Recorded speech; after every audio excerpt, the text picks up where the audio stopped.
Hello friends, welcome to my YouTube channel Saloni girl. हमने start की हुई है टारगेट नीट सीरीज 2020, जिसमें हम कर रहे हैं टॉपिक वाइज सेलेक्टेड क्वेश्चंस। और इसमें हमने सबसे पहले स्टार्ट किया है ह्यूमन फिजियोलॉजी, क्योंकि दोस्तों ह्यूमन फिजियोलॉजी नीट में सबसे ज़्यादा मार्क्स कैरी करती है। ठीक है, तो ये हमारी इस सीरीज का लेक्चर 6 है, जिसमें हम करेंगे सर्कुलेटरी सिस्टम। कल भी हमने सर्कुलेटरी सिस्टम के कुछ क्वेश्चंस करे थे, आज भी हम कुछ इंपॉर्टेंट क्वेश्चंस करेंगे सर्कुलेटरी सिस्टम के। सर्कुलेटरी सिस्टम बहुत ज्यादा इंपॉर्टेंट टॉपिक है, ये 8 नंबर का हमारा आता ही आता है मिनिमम। हमारे 3 क्वेश्चन भी आ सकते हैं इससे, मीन्स 12 मार्क्स का 8 से 12 नंबर का ये टॉपिक आता ही आता है।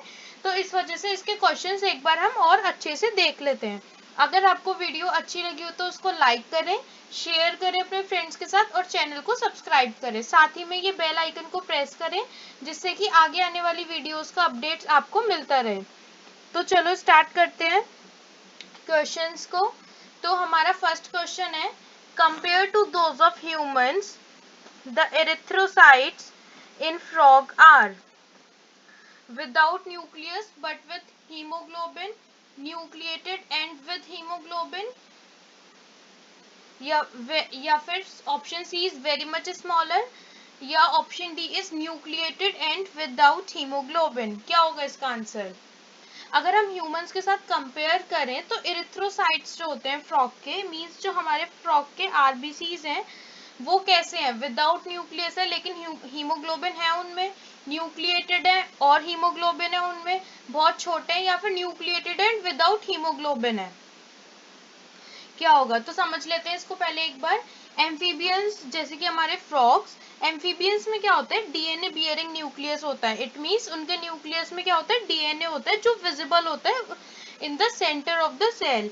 द न्यूक्लियस में उसके हीमोग्लोबिन भी होता है साथ में, लेकिन ह्यूमन के आरबीसीज में ह्यूमन के आरबीसीज में न्यूक्लियस नहीं होता है ना, लेकिन फ्रॉग्स के और एम्फीबियंस के आरबीसीज में न्यूक्लियस होता है। ठीक है, तो एक तो ये हो गया, न्यूक्लिएटेड हो गए, जिससे कि ह्यूमंस में क्यों नहीं होता न्यूक्लियस? क्योंकि मोर स्पेस मिल सके हीमोग्लोबिन को, जो कैरी करता है ऑक्सीजन फॉर द रेस्पिरेशन। ठीक है, और फ्रॉग्स में can respire through their skin. Erythrocytes और RBCs in frog are large oval biconvex nucleated cell, और रेस्पिरेटरी रेड पिगमेंट होता है that is haemoglobin in the cytoplasm. तो इसका आंसर क्या हुआ? Nucleated and with haemoglobin, that is option number B. Nucleated भी है और हीमोग्लोबिन भी है। एक बार और रिपीट करूं, एरिथ्रोसाइट्स और आरबीसीज इन फ्रॉग हैज क्या क्या है? Large oval and biconvex nucleated cell with respiratory red pigment haemoglobin. समझ आया? इसी के साथ देखते हैं next question, that is question number 2। People who have migrated from the plains to an एरिया adjoining Rohtang Pass about 6 months back. Options are having more RBC and their hemoglobin has a lower binding affinity to oxygen, are not physically fit to play games like football, suffer from altitude sickness with symptoms like nausea, fatigue, etc., have usual RBC count but their hemoglobin has very high binding affinity to oxygen. हाँ, जो लोग अभी plains में, who have migrated from plains, plain से कहाँ गए हैं? वो रोहतांग पास में, अबाउट 6 months बैक, 6 महीने पहले, तो वो क्या सफर करेंगे? देखो, people who have migrated from the plains to an area adjoining Rohtang pass about 6 months back, वो क्या सफर करेंगे? They will suffer from altitude sickness. क्यों ऑल्टीट्यूड सिकनेस? क्यों? क्योंकि जो हायर ऑल्टीट्यूड में क्या होता है? एयर का प्रेशर डिक्रीज हो जाता है। एयर प्रेशर डिक्रीज हो जाएगा तो इट मीन्स ऑक्सीजन के मॉलिक्यूल्स क्या होंगे? कम होंगे, जो कि अवेलेबल होंगे वहां की एयर में। तो फिर जब ऑक्सीजन कम होगी तो वो इनफ ऑक्सीजन अपने लिए ले नहीं पाएंगे, रेस्पिरेशन के लिए अपनी बॉडी में ले नहीं पाएंगे इनफ ऑक्सीजन। उससे क्या होगा? फास्ट ब्रीदिंग होगी, एकदम से फास्ट फास्ट ब्रीदिंग करने लगेंगे। फास्ट ब्रीदिंग करेंगे तो क्या होगा? बॉडी उनकी एग्जॉस्ट हो जाएगी और ज्यादा से ज्यादा कार्बन डाइऑक्साइड बॉडी में एक्यूमुलेट हो जाएगा, क्योंकि जब ऑक्सीजन बाहर से अंदर ले ही नहीं पा रहे हैं तो बॉडी में क्या होगा, कार्बन डाइऑक्साइड एक्यूमुलेट हो जाएगा। उससे क्या होगा, फैटीग और नोजिया फील करेंगे वो। तो इसका आंसर क्या हुआ, option number C, that is they suffer from altitude sickness with symptoms like nausea and fatigue. समझ आया। इसी के साथ देखते हैं next question, that is question number 3। In a certain road accident with unknown blood group needs immediate blood transfusion. His one doctor friend at once offers his blood. What was the blood group of the donor? Options are B, AB, O या A। क्या हुआ, एकदम से कोई road accident हुआ, ठीक है, और उसमें हमें पता नहीं है कि सामने वाले बंदे का ब्लड ग्रुप क्या है। हमें ब्लड ट्रांसफ्यूजन के लिए पता होना चाहिए कि सामने वाले का क्या है, तभी तो हम वो सेम ब्लड ग्रुप देंगे। लेकिन उसका एक डॉक्टर फ्रेंड था, उसने तुरंत से अपना ब्लड उसको दे दिया। तो जिस डॉक्टर ने उसको ब्लड दिया पेशेंट को, उस डॉक्टर का ब्लड क्या था, ब्लड ग्रुप क्या था उस डोनर का, ओ, क्योंकि ओ क्या है हमारा, यूनिवर्सल रेसिपिएंट है। मींस ओ ब्लड ग्रुप क्या करता है, सबको ब्लड दे सकता है, यूनिवर्सल रेसिपिएंट है, ठीक है। ओ ब्लड ग्रुप सबको दे सकता है, वो क्या, यूनिवर्सल रेसिपिएंट है, किसी को भी दे सकता है। कौन सा, ओ ही नहीं, O positive. O positive is the universal recipient, ठीक है। इसी के साथ देखते हैं next question, that is question number 4। In the diagram given here is the standard ECG of a normal person. ये जो डायग्राम आपको गिवन है ये किसका है, स्टैंडर्ड ECG है एक नॉर्मल पर्सन का। The P wave represents the, इसमें आपको पूछे कि P wave क्या रिप्रेजेंट कर रहा है। Options are initiation of the ventricular contraction, beginning of the systole, end of systole, या फिर contraction of both the atria. Okay पहले एक बार ईसीजी समझ लेते हैं और ये पूरा डायग्राम समझ लेते हैं, क्योंकि हमारा मेन मोटो क्या है, सिर्फ हमारा क्वेश्चन सॉल्व करना नहीं है मेन मोटो, हमें कॉन्सेप्ट को समझना है जिससे कि हम मल्टीपल क्वेश्चंस कर सकते हैं। तो समझते हैं पहले ईसीजी क्या है। ईसीजी क्या होते हैं, ग्राफिकल रिप्रेजेंटेशन है किस चीज का, जो हमारी हार्ट इलेक्ट्रिकल एक्टिविटी कर रहे हैं ना अपनी ड्यूरिंग अ कार्डियक साइकिल, जो हार्ट की एक कार्डियक साइकिल है उसमें जो इलेक्ट्रिकल एक्टिविटी हो रही है उसका ये क्या रिप्रेजेंटेशन है ईसीजी। और each peak in the ECG is identified with the letter from P Q R S T. आपको दिख भी रहे ना, हर एक पीक का क्या है, एक हर एक पीक का एक हर एक हमने वर्ड से आइडेंटिफाई कर रखा है कि ये पी है, ये क्यू है, ये आर है, ये एस है, ये टी है, ठीक है। तो जब हमने हर एक को एक अलग वर्ड लेटर से आइडेंटिफाई किया है तो इट मींस इनका सिग्निफिकेंस भी अलग अलग होगा। तो वो समझते हैं अब क्या होता है। देखो ये जो पी वेव है, ये आपको दिख रहा है ना, यहाँ पे पी वेव है, ये पी वेव का क्या है सिग्निफिकेंस, कि पी वेव रिप्रेजेंट्स क्या करती है, ये इलेक्ट्रिकल एक्साइटेशन या फिर depolarisation of the atria.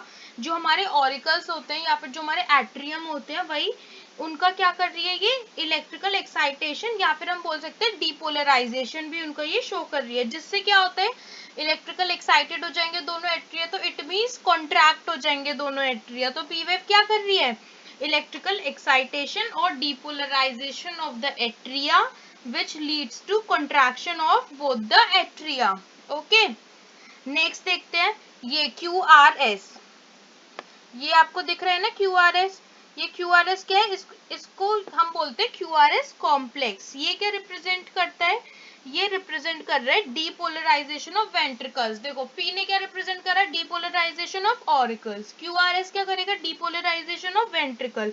Depolarisation of ventricle it means क्या करेगा, अब यहाँ पे वेंट्रिकल्स कॉन्ट्रैक्ट करेंगे, पी में ऑरिकल्स कॉन्ट्रैक्ट कर रहे थे, क्यूआरएस में वेंट्रिकल्स कॉन्ट्रैक्ट करेंगे। अब क्या बचा यहाँ पे टी, ये टी क्या रिप्रेजेंट करेगा, ये रिप्रेजेंट करेगा the return of ventricle from excited state to normal state, it means repolarisation.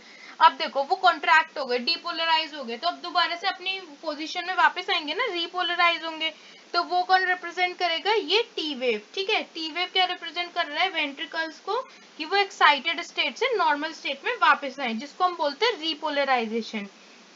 और by the end of T wave के एंड से हम क्या समझ लेंगे, marks the end of one systole, means हमारी एक कार्डियक साइकिल कंप्लीट हो गई है। ठीक है, and bye counting the number of QRS complex that occur in a given time period, we can determine the heartbeat of an individual. मतलब कि जो जितने भी QRS कॉम्प्लेक्स होंगे उस टाइम पे, जितने भी ये QRS कॉम्प्लेक्स होंगे उससे हमें क्या पता लग सकती है, हार्ट बीट। ठीक है, उससे हम क्या पता लगा सकते हैं, पर्सन की हार्ट बीट कितनी है।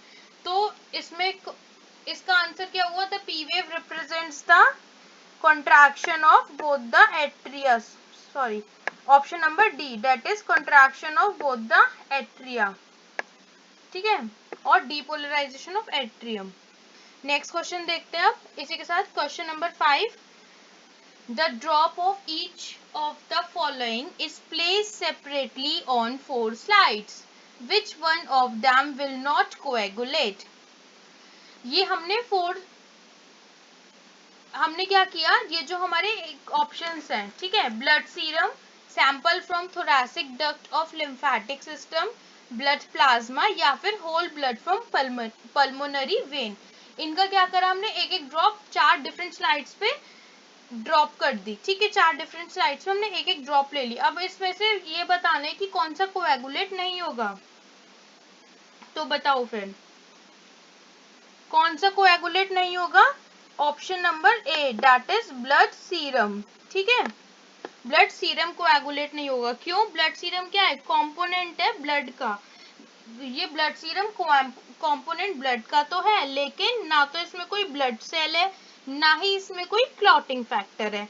सीरम में क्या होता है, सारे प्रोटीन्स होते हैं, ठीक है, लेकिन वो नहीं होते, ब्लड क्लॉटिंग फैक्टर्स इसमें नहीं होते, और सारे इलेक्ट्रोलाइट्स होते हैं, एंटीबॉडीज होती हैं, एंटीजन, हार्मोन्स, और हमारे जो एक्सोजीनियस सब्सटेंस होते हैं जैसे कि ड्रग्स और माइक्रो ऑर्गेनिज्म वगैरह, वो सब कहाँ प्रेजेंट होते हैं, ब्लड सीरम में। लेकिन यहाँ पे क्या नहीं होता, कोई भी ना तो ब्लड सेल होता, ना ही कोई क्लॉटिंग फैक्टर होता। ठीक है, इसलिए सीरम हमारा कोएगुलेट नहीं करेगा। तो इसका आंसर क्या हुआ, option number A, that is blood serum. ठीक है, समझ आया। इसी के साथ देखते हैं next question, that is question number 6, which one of the following statement is correct regarding blood pressure। regarding blood pressure इसमें से कौन सी स्टेटमेंट सही है। ओके, तो statements are 100/55 mmHg makes one very active, 130/90 mmHg is considered ideal blood pressure, 105/50 mmHg is considered, या 190/110 mmHg में harm vital organs like brain and kidney। इसमें से हमें बताना है कौन सा स्टेटमेंट करेक्ट है। ओके, आपको ये समझ आ रहा है कि ये जो मैं बार बार बोल रही हूँ 100/55 mmHg, 130/90 mmHg, ये है क्या, ये हमारा ब्लड प्रेशर है। ठीक है, तो नॉर्मल रेंज क्या होता है ब्लड प्रेशर का, नॉर्मल रेंज होता है हमारे ब्लड प्रेशर का 120/80 mm of Hg, 120/80 mm of Hg, ये क्या है हमारा नॉर्मल ब्लड प्रेशर है नॉर्मल पर्सन का। ठीक है, अगर इससे ज्यादा होगा तो क्या होगा, हमें हाइपरटेंशन होगी, मींस हाई ब्लड प्रेशर। और हाई ब्लड प्रेशर क्या करता है, हमारी जो वॉल ऑफ आर्टरीज है उसको अफेक्ट करता है। आर्टरी क्या करती है, आर्टरी कैरी करती है ब्लड को to the vital organs, means heart वगैरह, vital organs like brain, kidney. ठीक है, ये कौन कैरी कर रहा है ब्लड को, आर्टरी। और bad cholesterol from blood stream, क्या होता है, जो बैड कोलेस्ट्रॉल होता है ना ब्लड स्ट्रीम से, वो ट्रैप हो जाता है, और उससे क्या होता है, आर्टरीज वॉल को छोटा बनाने लगता है। हाई ब्लड प्रेशर कब होगा, जब हमारी आर्टरीज वॉल क्या हो जाएंगी, छोटी हो जाएंगी, नैरो हो जाएंगी। नैरो कैसे होंगी, जब उनमें कोई सामान ट्रैप कर जाएगा। ठीक है, जैसे हमने पाइप लिया, अब पाइप में उसके पाइप के चारों ओर बहुत ज्यादा गंदगी भर गई, और वो पाइप का होल क्या हो गया, अब छोटा हो गया, तो उसमें से पानी कैसे फ्लो करेगा, तेजी से करेगा, उससे क्या होगा, वो जो उसकी जो वॉल्स होंगी वो अफेक्ट करेंगी इसी टाइप से। ठीक है, और उसमें वो ब्लड जो पानी होगा वॉल्स अफेक्ट करेंगे, इट मींस पानी तो उसमें इजीली मूव कर नहीं पाएगा। इसी तरीके से क्या होती है, हमारी वेसल्स होती हैं। ठीक है, उसमें क्या, अगर वो ब्लड वेसल ब्लॉक कर जाएगी तो फिर उसमें क्या होगा, ब्लड इजीली फ्लो कर ही नहीं पाएगा। तो फिर जो हाई प्रेशर है, हाई ब्लड प्रेशर है, वो डैमेज कर सकता है। तो इसका आंसर क्या होगा, option number D that is 190 by 110 mmHg में harm vital organs like brain and kidney. Normal कितना था हमारा 120 बाय 80। देखो अब ये 120 बाय 80 से ये कितना ज्यादा है 190 बाय 110। 120 और 190 में कितना डिफरेंस है ना। तो जब इतना ज्यादा ब्लड होगा, इतना ज्यादा ब्लड फ्लो करेगा तो हमारे क्या वाइटल ऑर्गन्स जहाँ पे हमारा ब्लड जा रहा है वो अफेक्ट हो सकते हैं, वो हार्म हो सकते हैं। ठीक है, समझ आया। इसी के साथ देखते हैं next question that is question number 7।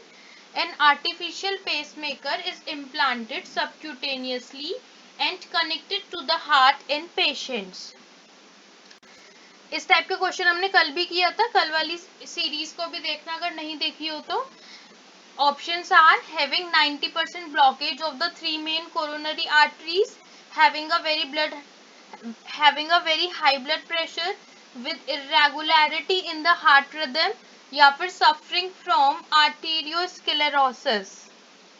क्या होगा इसका answer? The answer is option number C, that is with irregularity in the heart rhythm. ये हमने कल भी समझा था ना। पेसमेकर क्या होता है, एक बार फिर से देख लेते हैं। पेसमेकर क्या है, एक हमारा मेडिकल डिवाइस है जो क्या रेगुलेट कर रहा है, हार्ट की बीटिंग को। हार्ट की बीटिंग को क्या कर रहा है, रेगुलेट कर रहा है। जब हार्ट रिदम ही रेगुलेट नहीं हो पाएगी तो फिर क्या होगा, इरेगुलरिटी होगी हार्ट रिदम में। कल भी समझा था हमने यही चीज।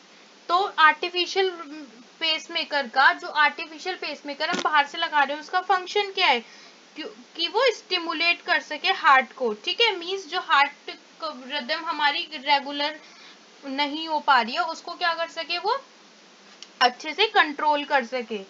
ठीक है,